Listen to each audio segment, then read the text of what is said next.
महाराष्ट्र विधानसभा चुनाव में इस बार दिलचस्प मुकाबला हो रहा है। पहली बार ऐसा हो रहा है कि 6 दल मुख्य मुकाबले में हैं। 2 गठबंधनों के बीच कांटे की टक्कर दिखाई दे रही है, लेकिन इसमें सबसे ज्यादा नजरें शिवसेना और एनसीपी की दोनों गुटों की लड़ाई पर है। कौन सी पार्टी असली है और कौन सी नकली, इसका फैसला मतदाताओं को करना है।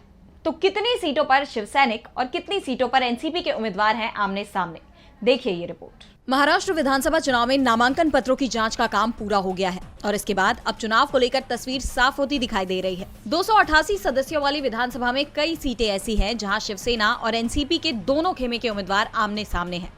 वैसे तो महाराष्ट्र में इस बार 6 मुख्य पार्टियां चुनाव मैदान में दिख रही हैं। इसके अलावा दूसरे दल भी हैं, लेकिन निगाहें इस वक्त शिवसेना और एनसीपी के दोनों गुटों पर टिकी हुई हैं। बात अगर शिवसेना की करिए तो शिवसेना शिंदे गुट 80 सीटों पर चुनाव लड़ रहा है, तो उद्धव गुट ने 96 उम्मीदवार चुनाव मैदान में उतार दिए हैं। 47 सीटें ऐसी हैं जहां इन दोनों गुटों के उम्मीदवार आमने सामने हैं। इनमें से 16 सीटें मुंबई की हैं।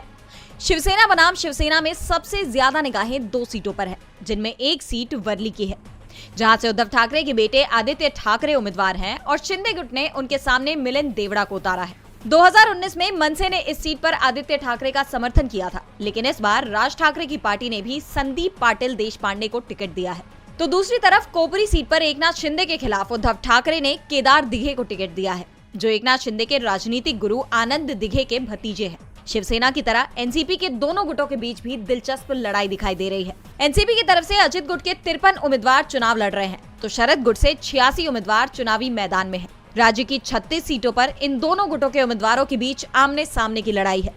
एनसीपी बनाम एनसीपी की सबसे बड़ी लड़ाई बारामती सीट पर है। यहाँ पर शरद पवार ने अजित पवार के सामने उनके भतीजे युगेंद्र पवार को उतार दिया है।